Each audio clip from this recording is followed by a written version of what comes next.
Hey, Coach Cruisers, welcome back. I'm your host, Brad, and anyway, we're going to get started right away today. John Heald, the ambassador for Carnival Cruise Line, had several big news stories.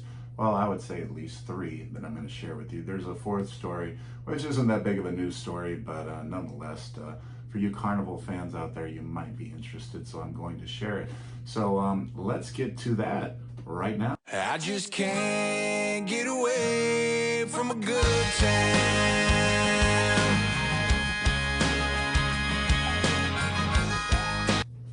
Okay, so the big story right out of the gates is COVID testing. And as most of you have already heard, the United States and Canada have, kind of gone away from COVID testing.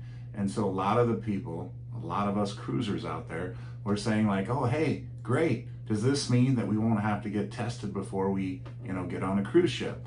And, well, let's hear from John right here, right now, and what Carnival has to say on this matter. Is COVID testing, because following the announcement, I'm bouncing up and down there, following the announcement from the United States and Canada that a COVID test is not needed anymore for guests arriving on a plane, you're all asking me, are we going to immediately take away testing from the pre-cruise protocols? Now, the answer for that is, at the moment, no. Now, this could change tomorrow, it could change next week, or it might not change for another few months. The reason that none of the big cruise lines have taken away testing straight away is not that we necessarily don't want to, although obviously we want to keep everybody safe. But one of the reasons, and I want to make this really as clear as I possibly can, one of the reasons is that many of the places that we go to throughout the Caribbean, Alaska, and parts of Europe require for guests to walk off the gangway onto the pier and into their ports of call. They require cruise ship guests to still have provided a negative COVID test. Now, we are obviously, as an industry, working with these places to try and see when it will be possible for us to go back to the days of not having to have something shoved up our nose the day before, 2 days before, 3 days before the cruise. All of us want that. You want it, I want it, the company wants it, the cruise industry wants it. But at the moment, we can't do anything to change it, because if we did, most of us would be going on a cruise to nowhere. We wouldn't be leaving the pier. Okay, so staffing issues have been a big issue in the cruise line industry lately. Well, John has some good news to share on that. So let's hear from John right now. Also, we want to tell you a little bit about the staffing issues that have been well documented by our President Christine and myself and others. And things are getting better, and that's really good news. And one of the things that has happened is to help with the State Department of the United States, which is still behind in issuing visas, is that United States Customs and Border Protection have allowed some crew members to return that have expired visas, and they will work on the visa situation when they get on board. So you are going to see things getting better each and every day. We're very happy. We're very excited for that. I know other cruise lines are doing the same. And it's really that we've worked so hard on this, because we have crew members all over the world anxious to get back, waiting for their visa. But the laws of the United States, from which most of our ships are sailing from, obviously are that the crew member has to have the right paperwork before he or she can join the ship. So when a crew member lands at an airport, let's say they're flying in to join a ship in Miami. They land at Miami International Airport. They go through immigration, and then there is a secondary immigration check. You go to a special room, which isn't very pleasant, I'll be honest. I've done it many dozens of times myself. And you sit there, and then you have to do an interview with the customs inspector or immigration inspector. And if they don't have the right paperwork, they aren't allowed into the country.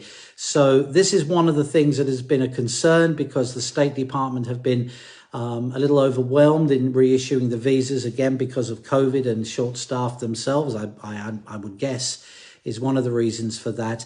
But the good news is that we've been working very hard with US Customs and Border Protection, and we are now seeing more and more crew members return to work, and hiring new crew members with new visas is forthcoming as well. So this means at the end of this month, at the end of June, we will give you an update on that, and to see whether we can restart things like the Chef's Table and Cucina, and opening Camp Carnival to the under fives, and all those things that are not possible at the moment. But there is much better news on this, and I will continue to share that news with you over the next few days. So it was announced a few weeks ago that Carnival would be obtaining the Costa Magica. Well, those plans have changed now, and now Carnival's still going to be obtaining a ship from Costa, but it's going to be the Costa Luminosa, and it's going to be based in Australia. John shares that news with us right now, and a little more information about the ship. You'll have seen the news about the Costa ship Luminosa joining the fleet towards the end of the year and sailing to the beautiful port as her home seasonally, and that of course is Brisbane, Australia. And congratulations to Brisbane and the people from Australia. I know you're excited to get Splendor, and now you also will have the newly named Costa Luminosa becoming the Carnival Luminosa. She is the sister ship actually to the Queen Victoria. And many years ago, I can't remember what year it was, I got to visit the ship while I was in Genoa, and she is beautiful. A lot of the Italian design that the chairman then of Costa Cruise Line Costa was Pierluigi Foschi, and his influence is very much felt on that ship. It is classy, it is beautiful, it is stunning. There's also, it's complemented with Joe Farkas, who did a lot of our earlier ships, with his extraordinary entertainment architecture. And it's beautiful. She's the sister ship to the Cunard vessel, the Queen Victoria, but for want of a better purpose, she is a Spirit class ship. There's a few differences, and she is going, of course, to join the fleet. Now, we were going to have Costa Magica. She is going to stay with the Costa fleet. We are taking Costa Luminosa, or we should call her the Carnival Luminosa, and she's going to begin operations from Brisbane, Australia in November of this year. And then she will operate seasonally from Brisbane, October to April, and then she will come to Seattle, and she will offer May to September Alaskan voyages. And these will all be available online soon, and I will let you know as soon as they are. And there are some brilliant itineraries, so stay tuned for that. Okay, and for all of you Monopoly fans out there, Carnival is releasing for sale, I guess you could say. Apparently, the first edition of these sold out so quickly that they went and ordered some more. But John is going to tell you and show you the Carnival Monopoly game, and that it's available for purchase now through the Carnival website. Show it to you now, because this, ladies and gentlemen, is the Carnival Cruise Line 50th Anniversary Special Edition Monopoly Edition, which arrived to me yesterday from the office. And I'm not going to moan at them about the fact that I had to pay out of my own money £24.50 in customs charges.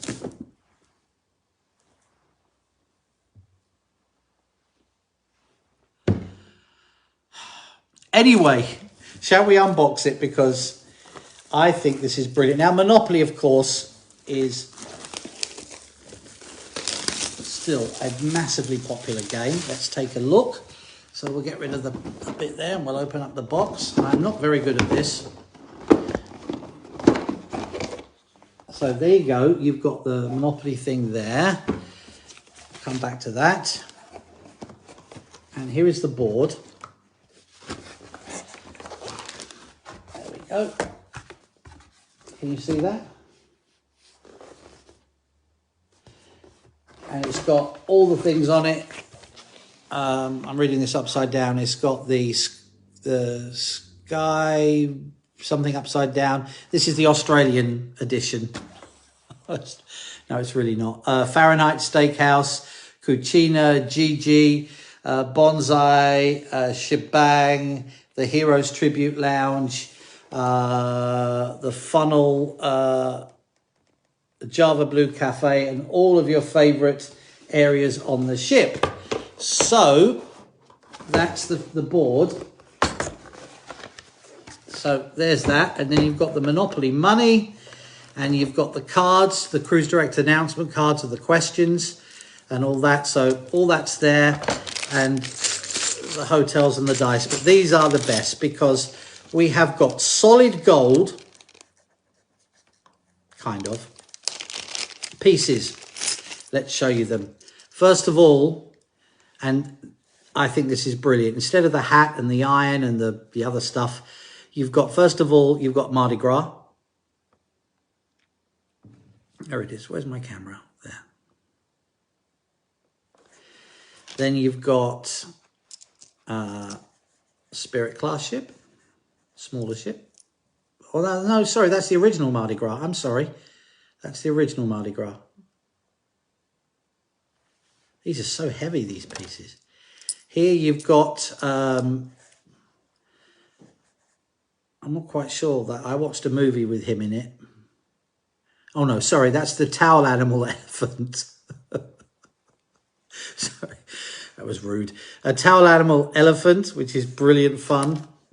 Then you've got the late, great, now in a retirement home in Cleveland, Ohio, Funship Freddy.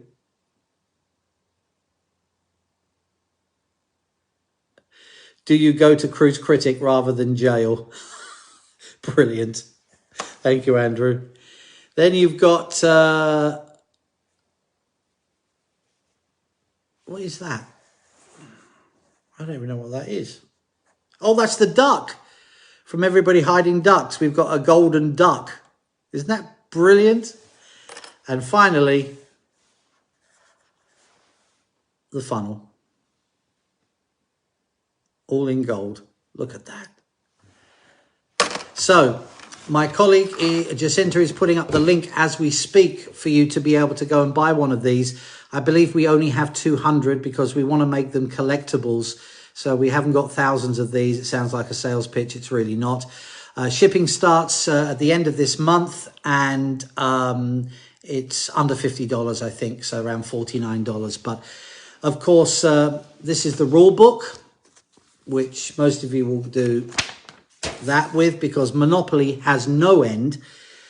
These rules explain how you can unmortgage a property and when you should build hotels and on the Mardi Gras and all this kind of stuff. But what the rule book doesn't say is that the winner is the last player left alive. And actually, Monopoly is a great game that teaches children the person with the amount of money is a total and utter bust. Doesn't matter. It'll bring you so much fun, and what better way to look forward to taking the family on a cruise and sitting around the dinner table after dinner and playing the 50th anniversary Jubilee edition of the Carnival Monopoly game. All right, cruisers, so that's it. Just a quick video there. And again, if you'd have watched John Hill's video in its entirety, it would be about 25 minutes. So we were able to cut that in half, just give you the highlights. If you appreciate that, I'd appreciate you hitting that subscribe button and that like button. So that's really all I have for you. And like I said, I look forward to talking to you next time. And take care, Coach Cruisers. We'll see you later. I just can't get away from a good time.